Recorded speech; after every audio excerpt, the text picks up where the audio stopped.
Good afternoon, everyone, and welcome to this property webinar hosted by Rainmaker Marketing, where we focus on a very specific topic, which is the future of retirement estates in South Africa. So for those of you who are new to one of our webinars, my name is Stefan Botha, and I will be facilitating a discussion today on a topic that we as a business are unbelievably passionate about, and something that we feel is really, really topical now, and especially in this current position we find ourselves in. So we've had a massive response for today, and we really thank everyone who's registered, and I think it really is testimony to the panel who we have here with us today. So really thanks to all of you for joining us both virtually as well as the panel who you can see in front of you. And our objective is really to keep this very simple, to keep it honest and to keep it transparent. And I know I mentioned the last time we did, but really to give you insights that you wouldn't be able to get anywhere else. So, and also to just allow those of you, either for yourself or for your loved ones, to make the right strategic decisions when it comes to retirement now or in the future. So I know we're going through a very abnormal and challenging period. I think one big positive we can take from today and from the session is that had we not been in lockdown, it probably would have been impossible to get this panel all together in one room. I think based on schedules and based on locations and all the rest. So I don't think you're going to find a more educated and informed panel anywhere in the country. And I'm really obviously delighted to have all of you guys here and ready to provide a whole new layer of insight into retirement, the methodology and everything else that happens behind the scenes. So I'm pretty excited to ask some questions, which I want to throw at the panel, but obviously really encourage you to ask as many questions as you possibly can. There is a chat function at the bottom. And really for you too, you can either direct them specifically at one person or just as a whole, and I'll then make sure that I direct those questions through to you. And I'll try and weave those in as we go, but obviously we'll also allocate some time towards the end to go through your questions and just see what hasn't overlapped in terms of discussions. And I know we've got various different people either in the retiree phase, looking for parents, loved ones, developers, interested parties, people in the industry. So very welcome to ask as many as you want. And then just in terms of from an internet perspective, we know internet is unpredictable at the best of times. So if any of you get kicked out of the chat, please just go back onto the link and get straight back in. And then also the same will apply to the panel. So if we have any issues with regards to panel losing connectivity as they go, all we'll do is just shift the question to someone else and then get back to them if they do lose out. And then we will be running quite a few polls during the course of the chat. Feel free to answer those polls and we'll obviously show you the results as we go. And then we're going to try and keep it a maximum of 60 minutes. I know there's a lot to get through, but yeah, let's introduce our panel. And again, very grateful to everyone. So just going to go through in alphabetical order. If I can just ask you to put your hand up when I introduce you, even though your names are up on the screen. I think firstly to Greg Arde. Welcome, Greg, who's the editor of KZ Invest Magazine. Also former editor of the Sunday Tribune Property Edition, and undoubtedly one of the most respected journalists in the country. So thanks, Greg. Then Murray Collins, who is CEO of Collins Group. Thanks, Murray.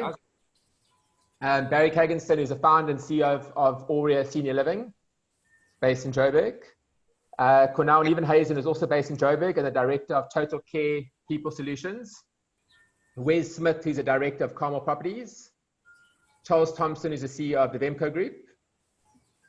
And Sarah Wright, who's a specialist guarantees specialist for Lombard Insurance. So thanks, guys. So Cornel, I'm going to literally kick off with you. And I think we know currently that the retirement market is very much driven by the baby boomer market. So that's the market of people who were born between 1946 and 1964 and really are changing the demands that they have and how outspoken they are in terms of this integrated lifestyle. But I think at the same time, we know that the baby boomers are the fastest growing population group worldwide, and that they will live between 10 and 25 years longer than what their parents did. So I think if one looks at the stats, it would certainly suggest that we are going to encounter an undersupply in care going forward. So I think my question to you is that true? And how is care for the elderly evolving in line with that? Thank you, Steph. Yeah, I think we're so busy looking after the great generation and the silent generation still. So we can't wait for the baby boomers to come on board. so yeah, in terms of the baby boomers, they definitely more of a crowd that wants specific luxuries that the silent generation wasn't so worried about. They went about their thing, and if there was food and there was a bed to sleep in, they were happy. Where the baby boomers are a lot more finicky in a good way, and they know what they want and they go after it, and that's why the places that we develop, we've focused mainly at this stage on the kids, which is the baby boomers still, because most of the people living in assisted living and frail care are now already older than the baby boomers. So that's why our main focus is still the silent generation and the great generation, but we cater for the baby boomers. So that's why you'll see an assisted living, for example, will look a lot more like an hotel than the original old age home of sorts. And that's for us the priority, to keep on evolving, to keep on creating great lifestyles and spaces so that people can really come and live in with dignity and safety and security. And if it's good enough for us sitting around the table here, then it will be good enough for our parents, our grandparents, and that's our philosophy. So we're very excited about the wave that's coming. We also believe in the stats that's out there, and yeah, we don't have enough, and that's why we're constantly looking at more partnerships and to growing the Total Care brand. We're already in 3 provinces, and we hope to be in all of the provinces in the next 5 to 10 years.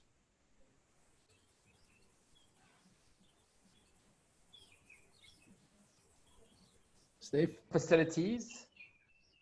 Can you hear me? Sorry, I missed you there. Okay. So do you see going forward where there'll be quite a strong hybrid between guys who will be within a traditional facility and those going the home-based care route, where they'll be cared for to their home, being serviced by an existing facility? Yeah, I think there's definitely a whole array of people that wants rather to be cared for in their own homes, but that's very difficult if you do not stay in a proper retirement estate with a big enough frail care center. You do have normal nursing agencies that will go to your house in Durban North or in a normal suburb, but those are not done on the level that we do it. So all of our home-based care only happens in the retirement villages that we have frail care centers in. Because then you can give the proper supervision, you can have your registered nurses on standby, and that's why we believe the product caters for people that don't mind coming into the hotel section or in the frail care section, but also for the other side that wants to and insist on having the care in the comfort of their own home. So, but that we can, again, it's very important to make that point clear, that we can only do in a village that we have a frail care center in.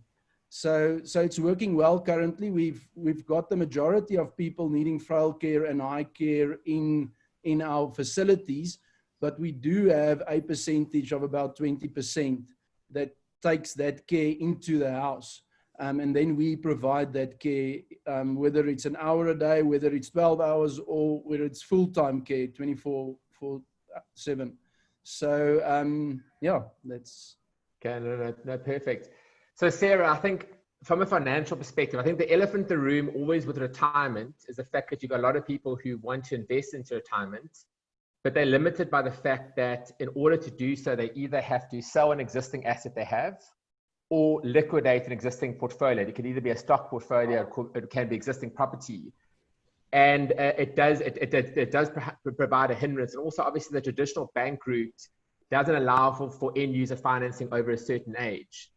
So I know that you guys then obviously identified this need and spent a lot of time with a lot of clever people to develop the model. And I think if you can maybe just elaborate on that, I think it's quite relevant to a lot of people who might be watching today. Thanks, Steph. Yeah, so I mean, probably about 2 years ago, we were approached that this was a need in the market. So traditionally, as you mentioned, there's sort of two ways to be able to finance and secure a purchase in a new property development.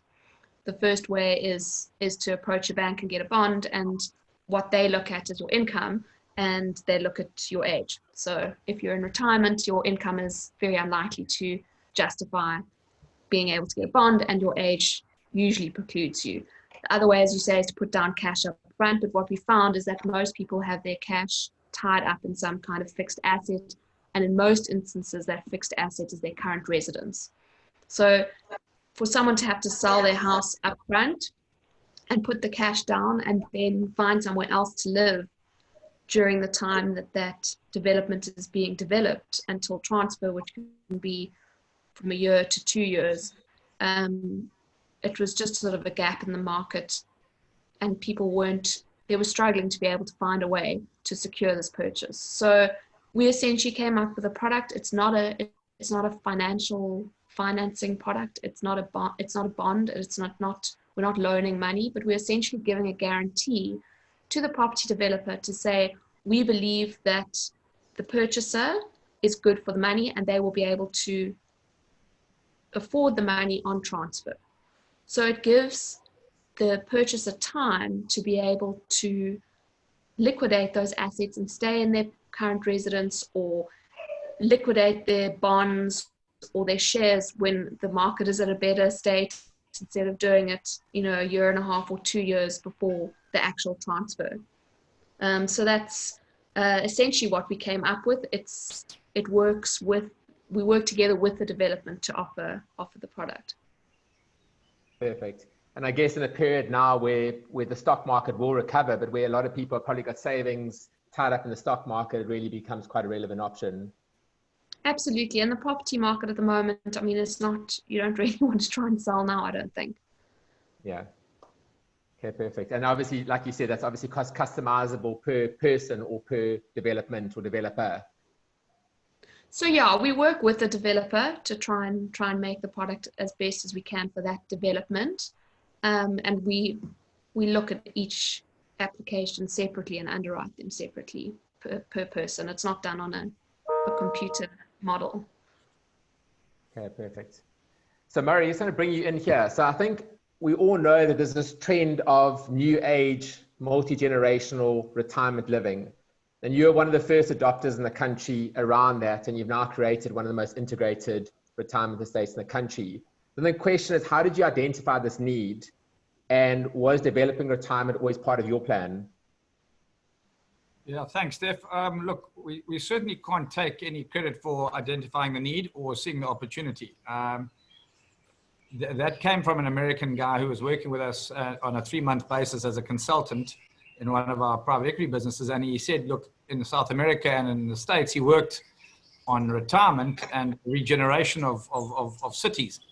Anyway, he lived up north at Belita and kept driving into Durban every day. And he said, look, guys, have you heard about this wave coming? And we said, no. And we weren't in the retirement space at all. We were in the land development space.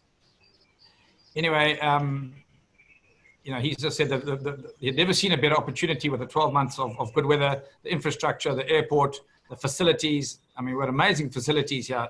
And he said only that's why Florida became the sort of world of retirees. And the research in the States at that time was that if you lived more than 60 kilometers away from your loved ones, you saw them less than half if you lived close by. So there's two angles to this. It's the quality of life that the retirees now demand, and 2, being next to the loved ones. So there's no point putting people miles away from where their children live. So our vision was to put people as close to a center, if you can call it that, where people live and don't have to travel too far to see their parents who've retired, and also to give them a lot of facilities that people these days demand. As Cornel said, the old age home is a thing of the past in our view, and now it's about health, wellness, and quality of life. So the north of Durban for us is a great place for retirement. It ticks all the boxes, and definitely wasn't our idea. And I think it plays a major role in our vision for the development of the North Coast, and we're very excited about that. Perfect. Thanks, Murray. So Sarah, I'm just going to put you back on the spot. There's a question that came through from Barbara Becker, and it says, what do the guarantees cost? I don't know if there's a short answer to that. There's a short-ish answer to that. It does depend.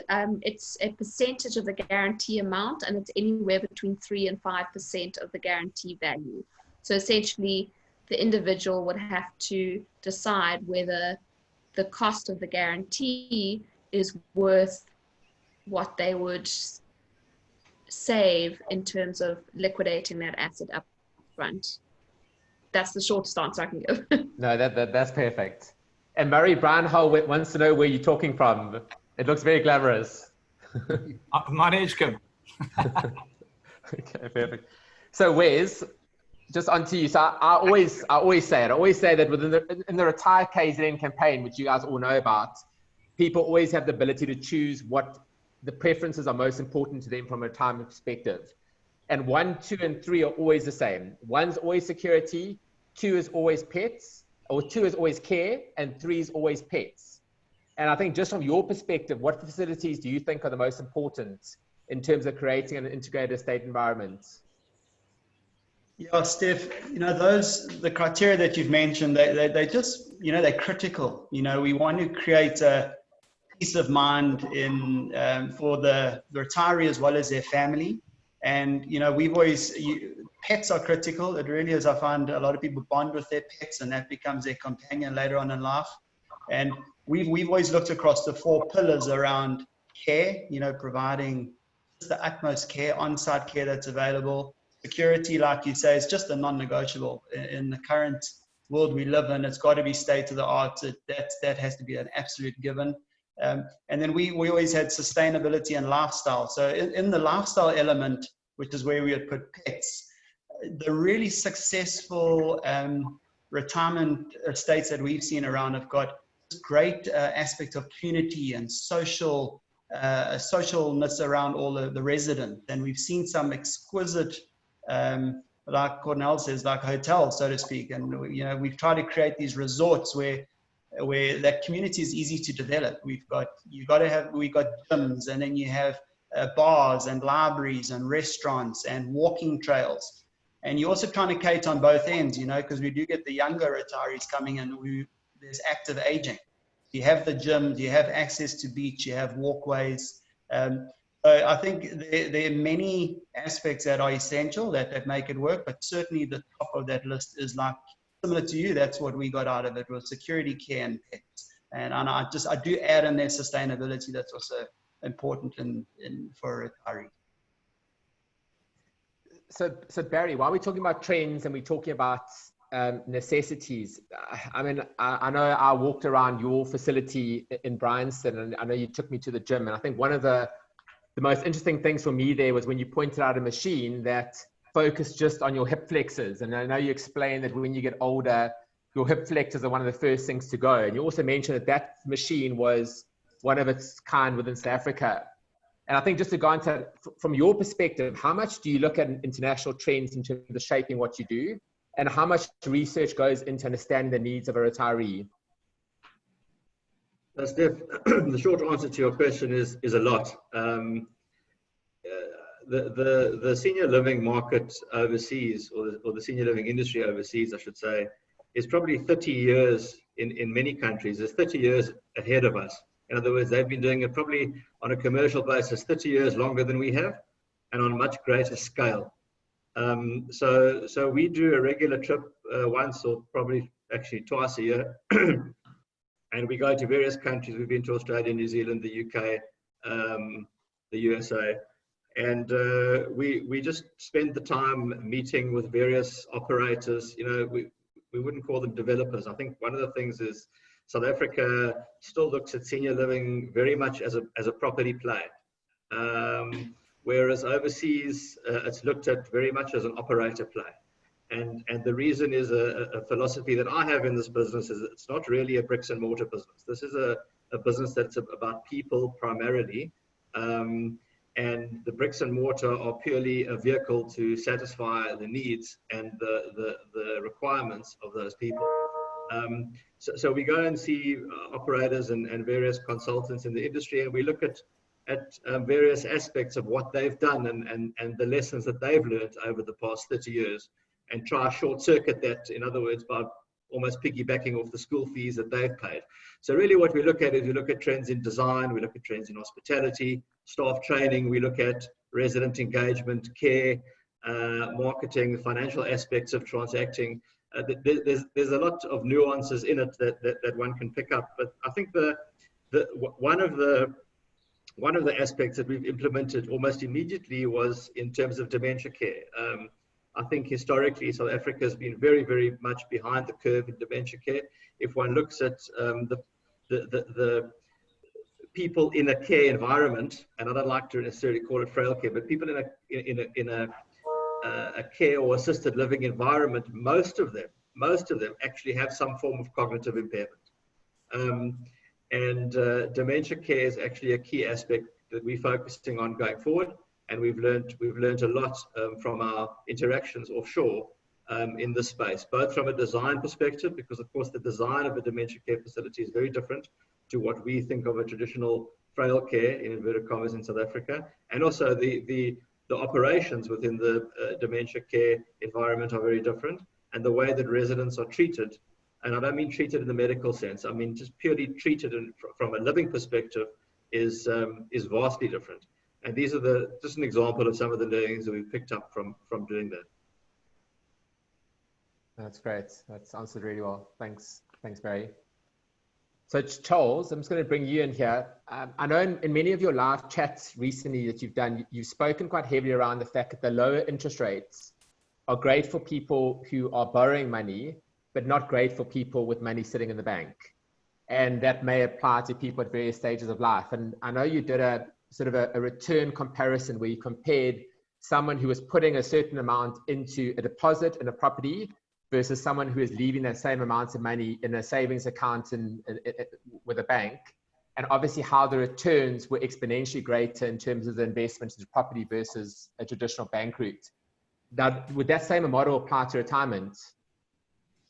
Yeah, thanks, Steph. I think definitely, in terms of a lot of the, let's call them the sort of slightly more senior aged guys, the guys rely on income from fixed deposits. And obviously with the interest rate dropping, by 2.5% this year, with forecasts further, up to 1.5%, some of the guys are talking, but realistically probably another percent. That's a tangible decrease in your return if you've got a fixed deposit. Currently sitting around about the 5% mark. If that drops further, it's going to go down to sort of 4%. So your let's call it your income from money sitting in a fixed deposit account, as an example, is diminishing. I think all of the panel here are talking about the demand for and the demand increase on safe, convenience, security, all those types of pillars that estate living gives. And what we're seeing as developers, not just retirement developers, is significant returns on good location, good amenities, good facilities, good security.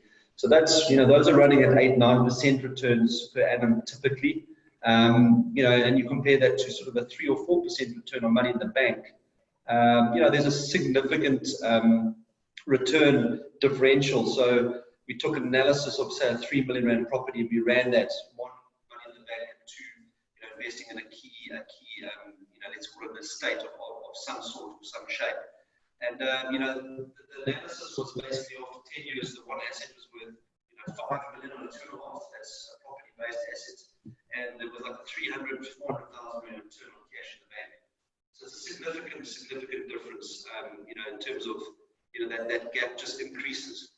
So yeah, I think it's a very, very real factor with a lot of the retirees in our current market, especially with the volatility of where to put money at the moment. If you have got spare cash, where do you put it? Do you put it in the stock exchange? Do you put it? I don't think you're going to be investing in oil or forex. So it's a significantly tough decision for retirees to be making. And I think a lot of them are just literally piggybacking money in fixed deposits at the moment. Okay, perfect. So obviously everyone's mentioned the words strategically located, and we all know that everything is better when it's strategically located. And that's obviously, I think all of you have invested in strategically located developments. I think that the question a lot of people might be asking on this chat is saying, okay, that's great. We understand strategically located estates are important, but how do we afford them, knowing, as you guys know as developers, that you always pay more for strategically located land, and as a result, the end product is always going to be more expensive. So Charles, I think just from a developer perspective, how does one make strategically located locations and developments more affordable in the long run going forward? Look, I can only talk to the KZN sort of north coast area, because that's sort of the area we typically invest in. We're in a very unique position that we've got, large tracts of land, from sort of Schlager northwards up to Berito and past. That are relatively, the old Tonga units, sugarcane land, which is pretty low value, but very high yielding, and in terms of access, locality, convenience, etc. Going to Murray's point of that 60 kilometers to family members as a permanent, it's a convenience-based point. The ability to acquire land of such high value on coastlines with all the convenience and all the facilities that obviously an estate provides at a really reasonable price is a seriously unique point that the KZN coast has. You don't typically find really high-end good land on coastal belts at affordable prices to allow affordable end products. So that really is the key, is acquiring land at really good prices. Large chunks of land, so you can obviously economies of scale, you can do large developments. And almost, I wouldn't say just cookie cut, but the repetition of certain details and certain build styles and products allow developers to keep the costs relatively affordable. But obviously it all goes back to the land prices that you can get good land for, because there's serious holding costs with land, there's infrastructure costs that have to open up the land in terms of servicing. So I would definitely say that we're in a hell of a good position in terms of that opportunity on the KZN coast. I can't talk into the Joburg or Cape Town markets on that, but I think it really does boil down to getting a hell of a good deal on the land price. Cool, perfect. Charles, I know we're losing you a little bit there on volume. I don't know if you, just with regards to your mic, but... Move forward a bit, Charles. Yeah. So Greg, being the journalist in the panel, always going to ask you some controversial questions. So I think the one from my side that I'm quite keen to unpack is, I think we know that the international number of 80-year-old households, so basically households operating over the age of 80, has increased by 71% between 1990 and 2016. And it's also predicted that by 2024, 25% of the workforce will be over the age of 55. So also knowing that 9 out of 10 retirees are doing some sort of work to supplement their retirement living. So I think the big question from our side is does this not mean that we should be looking at increasing the retirement age within the corporate world? Thanks, Steph. I think we definitely have to do something. The research that I've come across and the stories that I've done show that there's a global move by governments to increase the retirement age. I saw a fascinating interview with an economist linked to the World Economic Forum, who spoke about the massive global retirement deficit. People are just basically living way longer than they can afford to, and there's a massive retirement savings shortfall. So it was put by this economist at 400 trillion US in a few countries, a handful of advanced countries like Japan and Germany. So I can only imagine. So they liken this crisis to second only to the crisis of climate change. Although I suppose with COVID now it's dropped down to third. But anyway, the upshot of it is, I think because people are living longer and the advances in medical technology and biotechnology, they have to support it. I saw a fascinating stat, and I don't know if this is true, but in the Iron Age, 2,500 years ago, the average age was 26. In 2017, it was 72. And this move by governments around the world to up the retirement age is obviously to reduce the strain on the fiscus. They can't afford to keep on paying out these people. But I think a pragmatic approach is likely to be expressed in the corporate world. I suppose there's two key considerations when it comes to extending the retirement age. There's the depth of talent is the one, and deadwood is the other. So in one situation, retirement is a blessing because some corporates can flush out old geezers. There's probably a more elegant way of putting that, to make way for young blood. But the flip side of that is that companies want to retain valuable institutional knowledge and skills and experience. So the sort of talent you need to protect your company.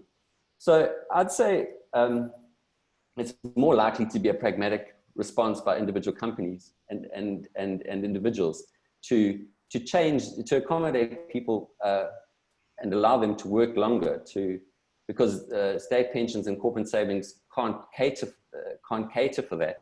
And I think we've seen the world change with the gig economy, where people are doing different, having different careers in a single lifetime, and that affects your savings trajectory. So I think it's probably going to change quite a lot and evolve quite a lot. I hope that's helpful. No, it is. And I think obviously the reality is people are going to live longer, which means they need to afford to be able to live longer. And we got world leaders around the world who are in their 70s and 80s, but we've been told to retire 65. And it just seems a concept that has to be evolved as the longevity of people's lives evolve. So yeah, I think thanks Greg, that answers it. And then, so Barry, we've had one question that came in earlier from Devin DeLonga, and it just said, what's the difference between life rights and sectional title, and how do developers decide on which route to go?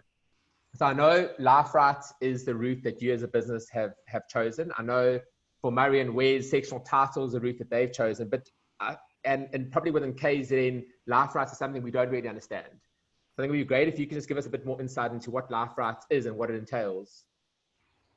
Sure. I think part of a clue to the answer there is actually in the question, because they said, what should developers do, or how do developers decide? And I think in my mind, and this is purely my opinion, is the distinction between a developer and an operator, and whether the developer and the operator are in fact the same person or the same entity. And that's an important distinction. And I think we need to take one step back and say, well, what are people looking for when they're moving into a senior living community? And the top two things that they're looking for are health and security as one thing. Let's just call it health for now. And some sort of financial peace of mind. That's really the top two things that they're looking for. Then we need to understand really the different types of developer, which, as you said, the different types of senior living community development. In other words, sectional title or life rights.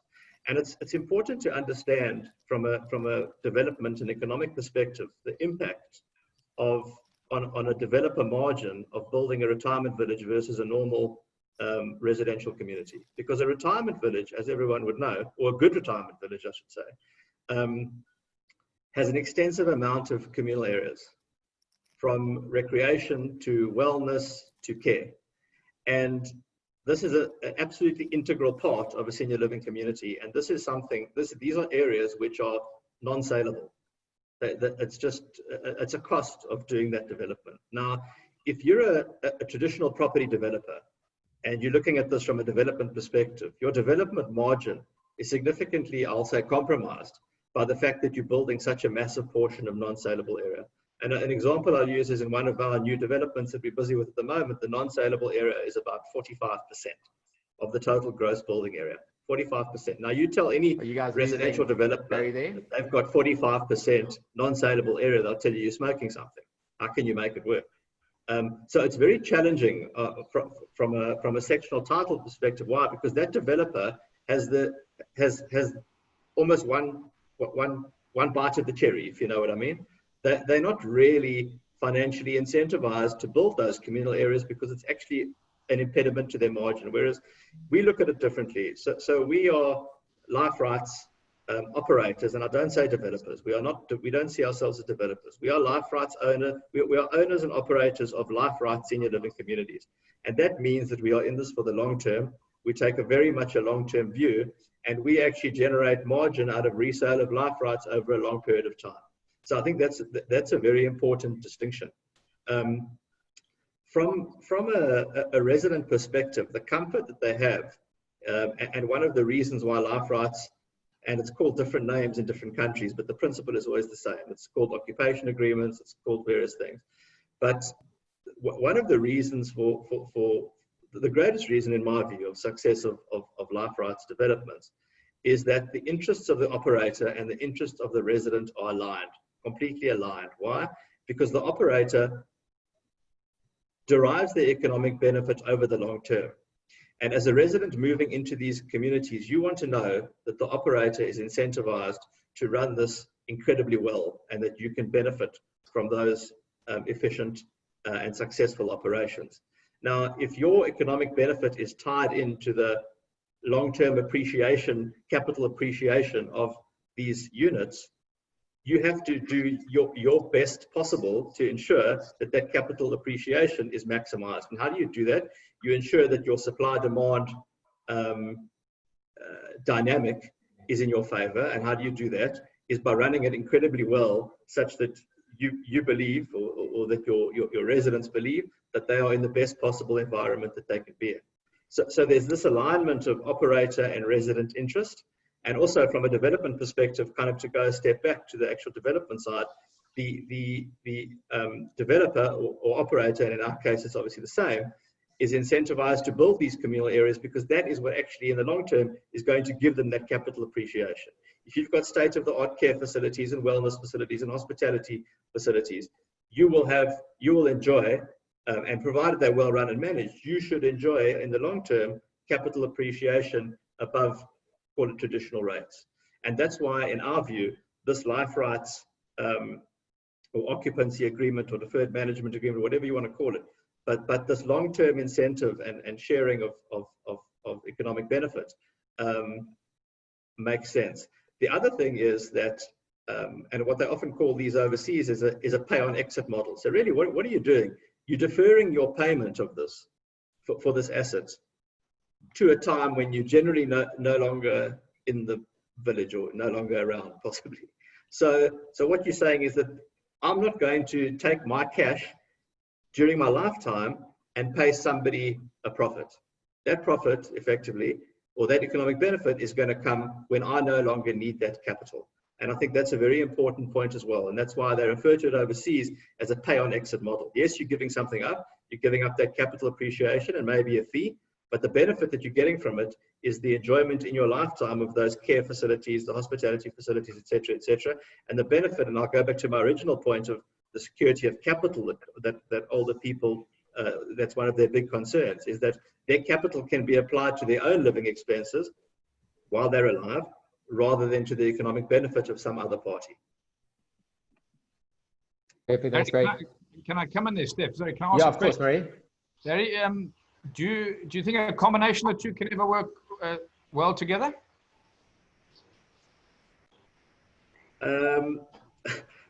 Yeah, it's a good question.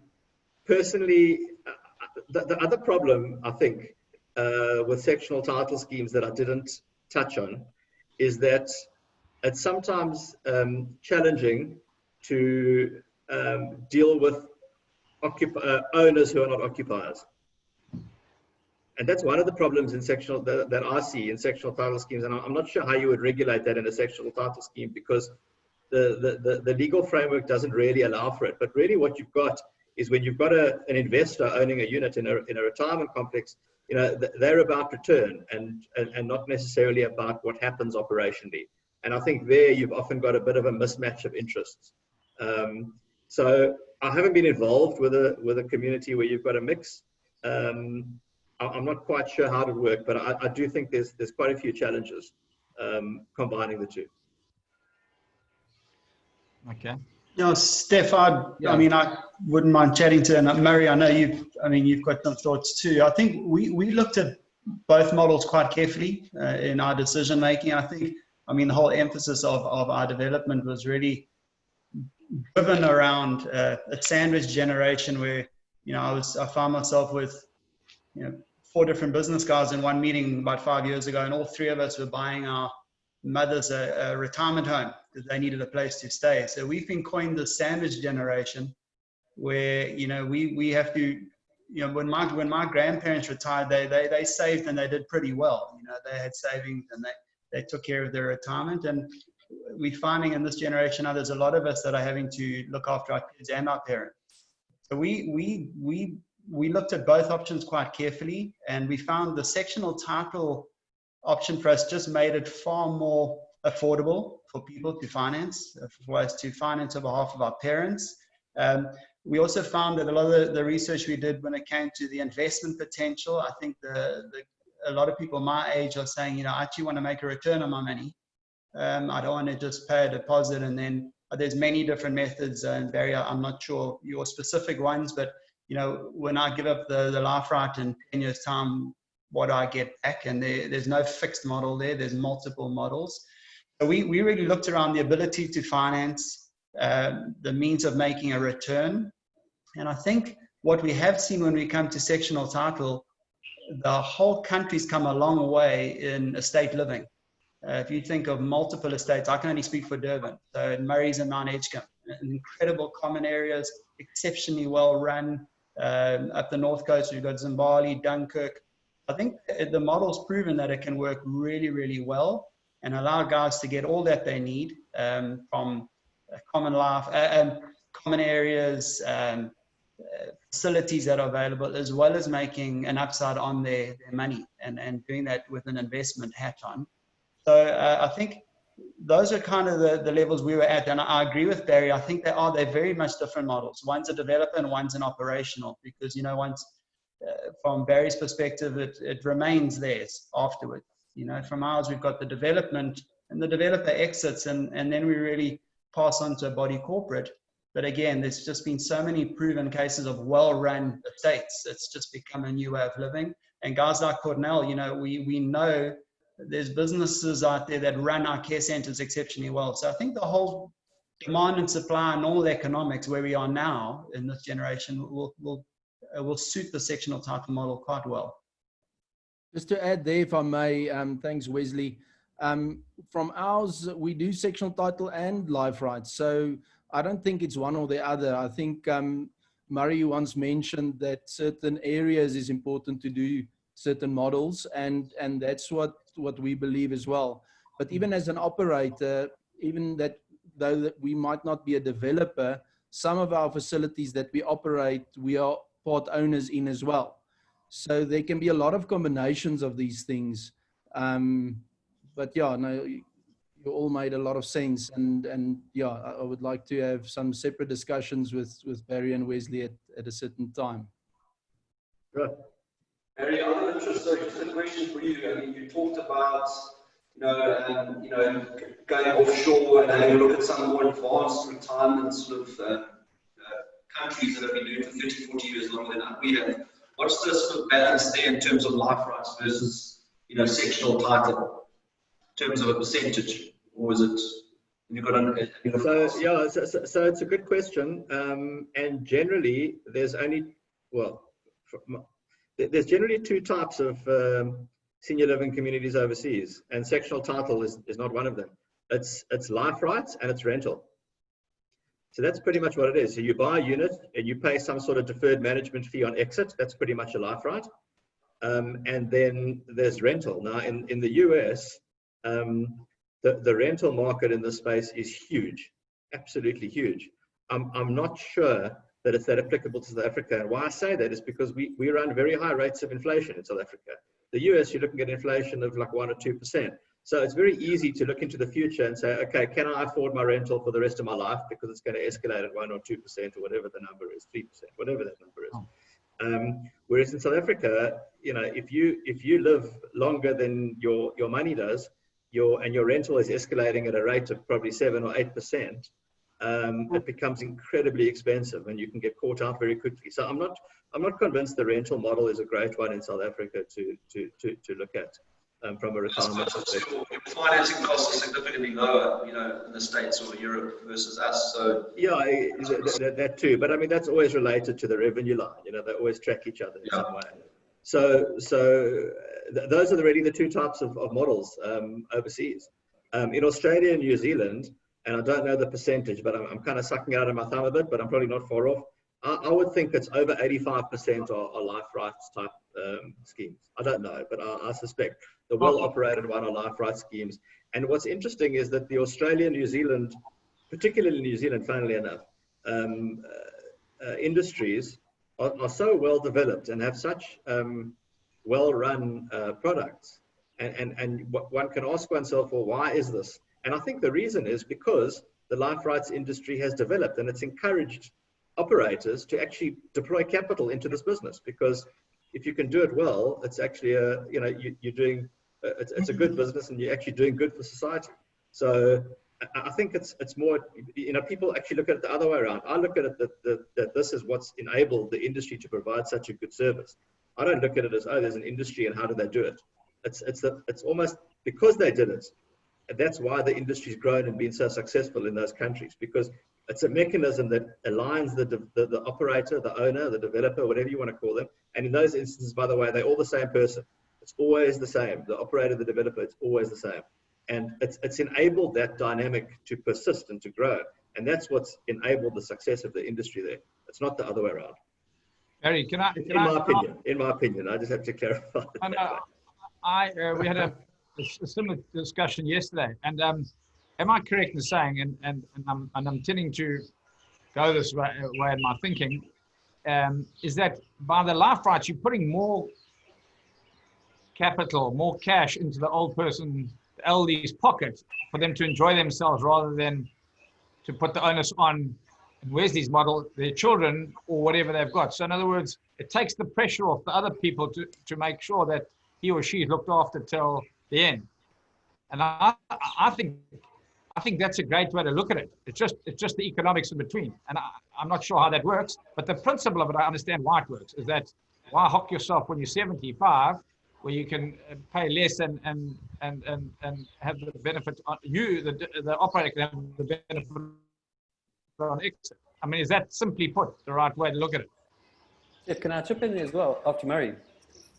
Yeah, I'm not sure what you mean by pay less, but I think what I'm saying is that you are effectively paying for the services you're getting kind of at cost. There's no margins here other than an economic benefit in the long term, and I think that is what is attractive about life rights. Is, as I said, it's that pay on exit model, because people's concerns are, how much cash have I got today? So if I take the question from Charles earlier about the rental model, if you picture yourself at 80 years old, are you going to rent a place for the rest of your life? Well, how do I know, how much that's going to cost me for the rest of my life? I don't know. But if one looks at a life rights, well, you know how much capital you've got today, you know how much that life right's going to cost. Therefore, you're far more inclined to say, okay, I think I can afford this. Yes, there's a levy, a monthly levy, but our levies escalate at a predetermined rate as well, and the escalation decreases over time. So they're far able to plan their capital allocations better in this kind of scenario where their levy has some kind of certainty, and where the capital in, which is the life right payment, obviously has certainty because you're paying it today. And then the margin that ordinarily in another kind of scheme you'd be paying during your lifetime, you're actually paying on exit. I think we might have to do a whole new session just on life rights versus sexual title. I know there are a lot of questions coming through. Greg, I don't know if you want to, I know you did want to chat there, but I also want to get through some questions. There are a lot of questions coming through. No problem, Steph. I'll sit chat. Thank you. No, if you want to add, go ahead. I was just wondering, how the various models are contributing to affordability, because it strikes me that while the retirement industry, God, for want of a better description, is growing and becoming more sophisticated and the offering is becoming better by the day, affordability is such an issue. So if any of the panelists see fit to address that, I don't know. Barry, happy? I think typically anywhere in the world, people, or certainly when it's a big capital sum like a life right, people always look at surrounding property prices, and they assume that most people are selling a property and are going to use those proceeds to acquire whatever it is they're moving into. So this industry is very closely tied to the residential property market. I don't think there's much doubt in that regard. In terms of the ongoing costs of these things, I think what people often don't do is they don't actually sit and tally up what it costs them to live in their houses. So when you work out your rates and your security and your maintenance and your armed response and your domestic help, which a lot of people have, gardeners, etc., and you work that out and you compare it to a monthly service fee or a levy in any retirement village, most people would be reasonably pleasantly surprised when they realize what they're getting versus the cost of the do nothing scenario. In other words, stay where you are. Most people are quite surprised, but people don't generally do the exercise. So a lot of people are of the view that it's expensive to move into a retirement estate, and I'm not saying that's not true. It might be, but what they don't do is the comparison to the current situation. And most of the time, one must remember, especially when one lives in a life rights community, one must remember that you've got an operator that's incentivized to run this very, very efficiently. And that's their business. That's what they do when they wake up in the morning. So whatever you're paying, you should have the comfort of knowing that you're getting very good bang for your buck, because there's someone who's looking at it 24 hours a day saying, how do we do this better? How do we do this more efficiently?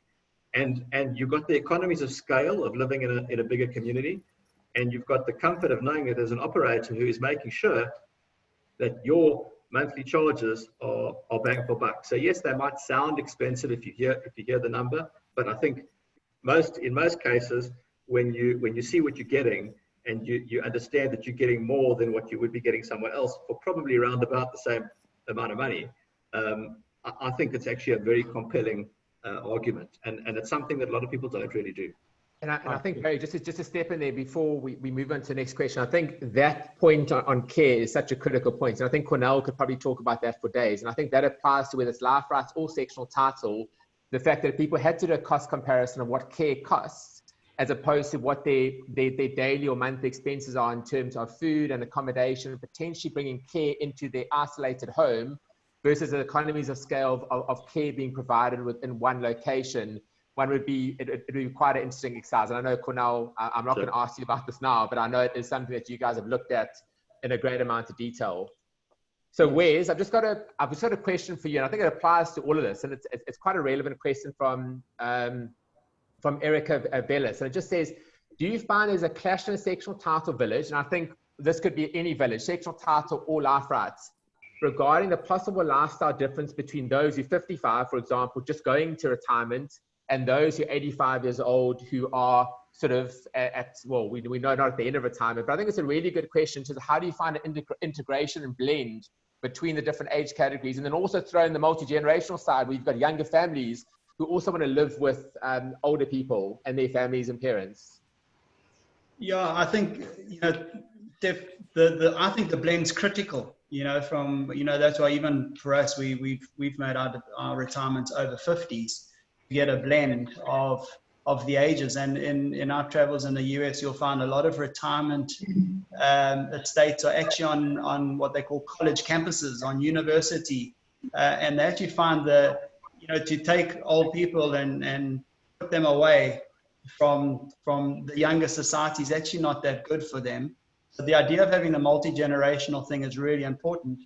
It can make, like that's what I was saying earlier, it can make it a little more, not challenging, but you've got to give a lot more thought to the communal areas and what you're providing. So, you're going to have your younger retirees who are going to want a gym and a swimming pool, but for the older retirees, they're going to want to have their own little gardens and be able to go for walks. So I think, I don't think there's a clash. I think it's hugely complementary, and really where I find generations moving is they want to integrate, they want to have younger society coming and going. And I've seen a lot of really good ones in Cape Town where this works as well. And certainly here in Durban is the same. And I think just to add to that multi-generational point, I know, Wes, you mentioned a lot of the research from Europe, but it's quite interesting if you look at some of the Europe examples where retirement and universities work really well together, where the university kids teach the older generation about things like IT and how to work on computers and how to connect with their friends, whereas the older generation teach them about things like skills and manners and all the stuff that the younger generation sometimes don't learn. And then there's so much cross-pollination there, which then applies to how families want to integrate into a lifestyle where the retirees find it great to be able to see younger people running around and so forth, makes them feel young versus everyone benefiting off each other. And I think it's such a key trend in terms of retirement going forward. Then Charles, can I make one point on that? Yes, absolutely. Sorry, Steph, can I just make one point on that? Of course. I think one also needs to look at overseas trends. So in what we're probably talking about here, continuing care retirement communities is what our perception of a retirement village is. The average age that people go into these in the US, actually globally, is 78. And the average age of people living in these communities is 82. So I think we need to distinguish between multi-generational communities and retirement villages with people in their 50s living in them. That's why I don't like to refer to retirement village. I like to refer to senior living because I think it's a better descriptor of what we're providing here. We're providing an environment for older people. My personal view is that older people are not in their 50s. They're in their late 70s and 80s. So I think we just mustn't get confused between multi-generational and a senior living community. And that's, so if I take an example, you can be 55, you can be 50 and retired, okay? Retirement's like a financial thing. You can be 50 and you sold your business, you're retired. Does that mean you should live in a senior living community? Definitely not. No. But you can be 85. We have a gentleman living in our one retirement village here in Joburg. He's 84. He's an orthopedic surgeon. He still works. He's not retired. Should he be living in a senior living community? Absolutely, he should be. So I think the word retirement is a little bit of a misnomer and often confuses the issues, of multi-generational versus senior living. So my personal view, and we target people over the age of 75 unashamedly for our communities, because we believe that the dynamic works when you have a cohort of people who have similar needs and requirements in their life and similar outlooks. And I think when you look at people in their 50s versus people in their 80s, they don't have the same needs. That would talk more to multi-generational than them living in the same senior living environment, if that makes sense. Yeah, absolutely. Charles, just one last question. I think it came from Shirley Tate. I know Shirley also put her hand up earlier about her question. Just saying, in terms of wanting all the facilities, gyms, trails, frail care, etc., that comes with retirement, but not necessarily being able to afford it, especially on the North Coast. And will there ever be a trend of land being sold on its own and giving the people the ability to try and do different types of building? She's mentioned here container home styles. It's a whole different discussion. Maybe that's our next topic, but just quickly to touch on it in terms of, is that a trend going forward? Okay, yeah, thanks. Can you guys, is the sound better? Yes, it is. Okay, yeah, so I think, taking into account what everyone said, my personal opinion is that I think sort of more mega estates where you've got a link of young families, retirement, when I say retirement, I also agree sort of over the 70, 75 year mark as a specific, older retirement village, but I do think it needs to link into other communities. So I think if you get into those mega estates, you can see a blend of sectional title, freehold, land only. There are a lot more opportunities because obviously of the size and the ability to have more opportunities. So I do see that. The caveat to that comment is that often a developer, let's take Murray as an example, if he's going to put up 100 freestanding little retirement homes, he'll be able to build those homes substantially cheaper than Mrs. Jones, building that home because of buying gains and obviously, the mass production. So yes, land is an opportunity to buy, but often significantly more expensive to do it in isolation rather than through a developer, in my opinion. And do you see the ways of building changing going forward? Oh, can I just start? Yeah, Steph, absolutely, Ray. There's a very interesting thing what Charles brought up, and I think it's the product. You can't do this on your own. You've got to have all the different avenues to cover it and make it whatever you want to call it, retirement villages or whatever Barry terms it. You can't just build a house, a container house, and say you want the amenities. Well, where are you going to get them from? That's why, in our view, the bigger the better, because the scale comes into effect. So in other words, part of a big scheme where the care facility is spread over 1,000 or 2,000 units, and then you get your house in that and you get the care, but because of the scale, it's definitely cheaper. So individually do this. You'll never ever compete with one of scale that gives you the same benefit. Whether it's life rights or sexual health, it doesn't matter. It needs scale and a good operator. And it's very difficult to do that on your own. And that's why I like the model of the multi-generational thing, where there is a very good care facility, and Barry's model, I think, works within that too, where you can have life rights just for the care facility too, and sell off sectional title, where then you can have multi-aged people enjoying themselves. So I think there's a blend there, Barry, and maybe you'll disagree. But if the one side is over 75 and they're in the life rights situation, I see no reason you couldn't have, why there's no reason to have 500 or 600 homes where it's multi-generational, so they can feed off each other. I think for all the different avenues, it creates a very positive atmosphere by achieving the wants of each individual, if I can term it like that. Yeah, I agree. I think that's right. I think it's important, though, just to distinguish the multi-generational is not within a senior living community. That can exist side by side. That's absolutely fine. And I agree with your points of scale, but one must also be careful of scale. Human studies have shown that communities have a traditional community has like some kind of psychological and a psychosocial breaking point of 300 people. So, and in America, they've shied away, and in Australia and New Zealand, they won't build villages of much more than 300. I know in South Africa, there are some retirement villages, 700 and 800 units. But our philosophy is to look at between 120 and 280 units for that reason. And we, for example, we believe the manager should know the name of every resident, that type of thing. Once you get beyond 300, I think the dynamic changes significantly. Number one. Number two, there was a lot spoken about earlier about location, and often location is one of the most important things, as everyone's alluded to previously on this panel. It's absolutely vital that you are within the area where people's families are, where they're used to living, etc., etc. The larger you get, the more you kind of pushed out to the peripheries of areas, just from a development and a land perspective. So our philosophy is very much that we do go for smaller communities, but with scale, if that makes sense. So there's got to be some kind of balancing act or balancing philosophy here that, yes, you have to go big in inverted commas, but we personally, I don't think you should go too big, because there is a human element to it as well. And it's documented, and it's part of the school fees that have been paid in other countries is doing these.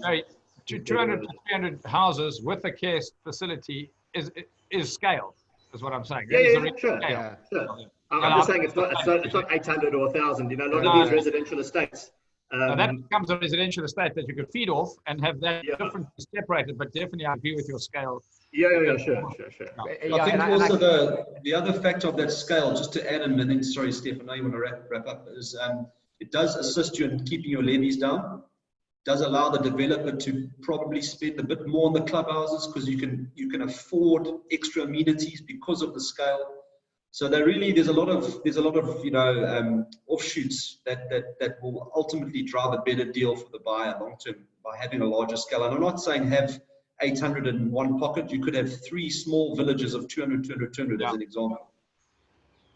Absolutely, and I think scale is all relative. So exactly, it could be 200, it could be 100. But I think it's just interesting, this last poll that just got shared, where everyone got asked to what was most important to them. A lifestyle was 29%, and next was location. And I think both are quite linked to the fact that you have to do it at scale, whatever that scale is, to make it feasible and sustainable from a development and end user perspective. So guys, we're going to have to wrap up, and I really believe there's enough content here, and apologies. I know there's been a huge amount of questions that have come through, and what we're going to try and do is address every single person's question offline afterwards so we can get through to the guys. And we probably will try and set up a follow-up webinar around the time. And I think there's so many different aspects to this that we probably haven't even touched the tip of the iceberg on. Murray, I just want to ask you one question. I know personally, in terms of development and area upliftment, this is more of a macro question. You probably as invested as anyone in this country right now, and we are going through a challenging period, but we also know that your stake is driven through positivity in this country. It's also driven through positivity in terms of the areas you invest in. And just love to know what your personal outlook is in terms of our current economic position, but also the outlook for the future. Well, Steph, that's a hell of a question. I mean, it's a very loaded question to finish, I know.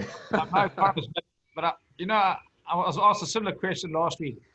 And I think we've just got to be brutal with ourselves, is that, you know, before COVID, there was no economic crisis in the world. Institutions are sitting with massive amount of cash.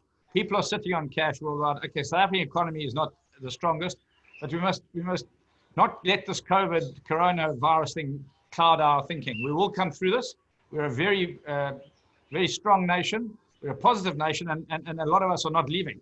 So that's where our thinking is that when we come through this, people make decisions on the future of their lives. And I think they will go to where lifestyle suits them best. There's a lot of fence sitting in South Africa and worrying and trepidation. I think this will put that to an end, frankly. And as a nation, we're resilient. I think we mustn't get clouded by this COVID thing. We will get through it. And in 2008, 2009, we bounced back quite strongly. And we've all taken positions. I know all the panelists have got positions in property, and we've all got to be positive about that. So, you know what, maybe this is a catalyst to actually making decisions that people have been reticent about. And we believe that. I mean, the amount of online inquiries we've had in the last few weeks have been unbelievable. I mean, people are, and we've had units, we've sold quite a few units. I mean, who would have thought that? So I think we've got to also be positive about who we are, where we are in the world, and we are a great place for retirement. And the trick, and maybe Barry and the panelists can think about this, is, guys, how do we not only target South Africans, but geographically in the world, we sit perfectly for other countries to come in, other people from other countries to come and retire here, and let them borrow the money from Sarah. You know, it's a wonderful model. No, it's perfect, Murray, and I think, yeah, absolutely spot on. I think that's exactly what we need, that positivity, and I think that's something that flows through all of your veins, and we really are grateful for what you guys are doing in terms of development and upliftment, and really making a difference wherever you guys are touching. So I think I'm sure everyone on this panel everyone in the chat echoed that same sentiment. And then I know a lot of questions, Rusty Hugo, Roy Alderdice, Jake and Kluti, Shirley Tate. I know there are a lot of questions we didn't get to, but we will make sure that we get through those and we actually send a response to each of you guys individually. And what we're going to do now is, after this, is we're going to post this onto a blog on the Rainmaker site, and we will send each of you guys a mail, and you'll be able to go back and view the full recording of this. But we're also trying to address the questions that we haven't been able to address. And I'm saying this now because I know your schedules are busy, but really are going to try and invite this panel back for another session to try and unpack a lot of the things that have been asked in the Q&As, because I think it's a hugely topical conversation, and it's very unusual to have people of this caliber sitting around a virtual table at once. So I think thanks to everyone. Our next webinar we're going to do same time next Wednesday at 12. But I really appreciate all your time, and thanks to those of you guys for joining. I don't know if there's any last comments from any of the panel members. Thanks. Thank you very much, Steve. Thanks, Steve. Thanks a lot. Thanks, guys. And yeah, I hope everyone has a great week and that everyone stays safe. Thanks, Cheers. Steve. Steph, thanks for organising it, Steph. Well done. Cool, guys. Pleasure. Thanks, guys. Cheers. Bye-bye. Bye. Cheers, guys.